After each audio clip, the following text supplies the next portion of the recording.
Hey lads and ladettes, Devo here. Today I'm going to be doing a more scripted, story time like video. Probably something like my documentary, which you should probably check out if you haven't seen it because I'm working on a series as an extension to it. So I'm a very open guy, especially when it comes to learning about other countries and cultures and stuff like that. I'm also a lover of media, so stuff like TV and film, but especially music. I'm a huge music guy and I love a variety of genres from funk to heavy metal. The Metal Assault!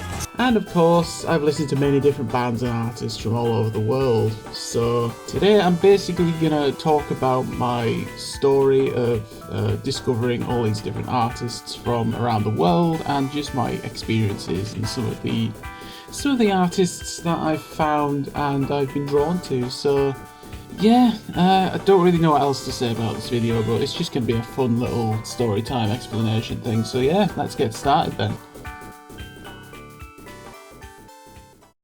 So some of this stuff's going to be a bit foggy because it was many years ago and I don't remember everything. I think it started back when I was in secondary school or high school, whatever you want to call it.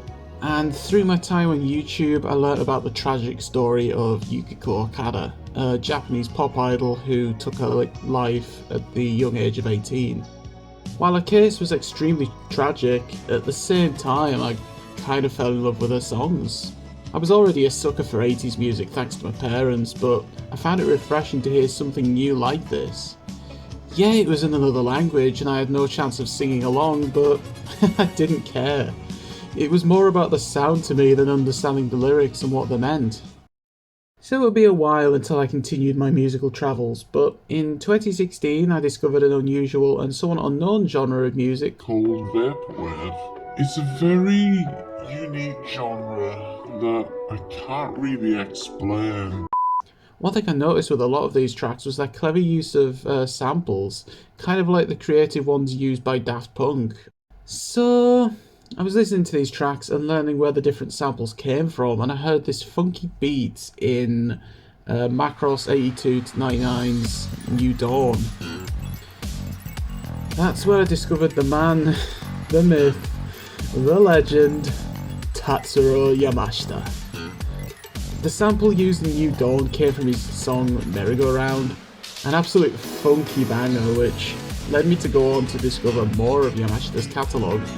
So many great songs such as Sparkle, Futari, Siren Screamer and Neo Tokyo Rhapsody. The man was a bomber, you could say, like the song of the same name. And this led me down the rabbit hole of city pop, a genre of Japanese pop which blended elements of Western genres such as funk and soul. Names such as Maria Takeuchi, who fun fact is married to Yamashita, Jados, Cindy, and way more. But this was just the start of the journey and it was time to explore outside of Japan. If I remember correctly, one of the first non-Japanese artists I discovered was Farah, a Malaysian singer who appeared on my YouTube recommendations. I discovered her album Antara Dua, which I loved, which was kind of a surprise because it was an album that I was drawn to that wasn't old. Like, my usual music tastes is stuff from the 70s, 80s and 90s. And then there was me listening to this album from like 2004 or whatever it was. Another early discovery was Salbakuta, an early 2000s rap group from the Philippines who I learned about from their work on the theme song for the Tagalog dub of Cyborg Kuro-chan. With that, I swear every single one of these videos that cat manages to make his way into the script or the edit or something. I don't know. This was another surprise because I've never been huge on rap, but it was just something about their stuff. It just had like a nostalgic feel to it. It screamed early 2000s vibes, which I of course understood since I am a 2000s kid. Then in around 2018 or 2019, I discovered a few different YouTube channels. Mainly Ultradisc Panorama, who shares their collection of world music, mostly stuff from the 60s to 90s. And Peja Rajovic, who shares their collection of music from former Yugoslavian countries. These two are where I discovered my love for many different artists, and this is where you'll hear more awful pronunciations of artists' names, like Croatia's Dino Dvornik, Czechoslovakia's Michaela Linkova, and a ton of other great names I probably will fail pronouncing, so I'm not even going to try. And then YouTube's recommendations did its job and gave me some more gold, like Yubin from Korea. Some of her stuff had that kind of city pop sound, so I was immediately drawn. And then Odis from Latvia, who just had that really cool kind of like synth, almost funk sound to it. And even some more Japanese artists who I discovered more recently, like T-Square and Baby Metal.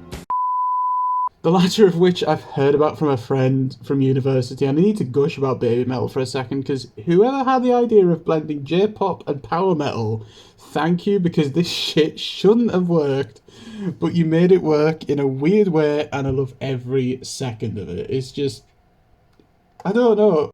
So yeah, that was my story of discovering music from around the world on YouTube. Of course, I still have a long way to go since I'm mainly drawn to the genres I like, but with examples like Salvakuta, anything is possible. And if you have any recommendations of songs or artists, please drop a comment and let me know. Thanks for watching and stay fresh, cheesebags. この番組はご覧のスポンサーの提供でお送りしました。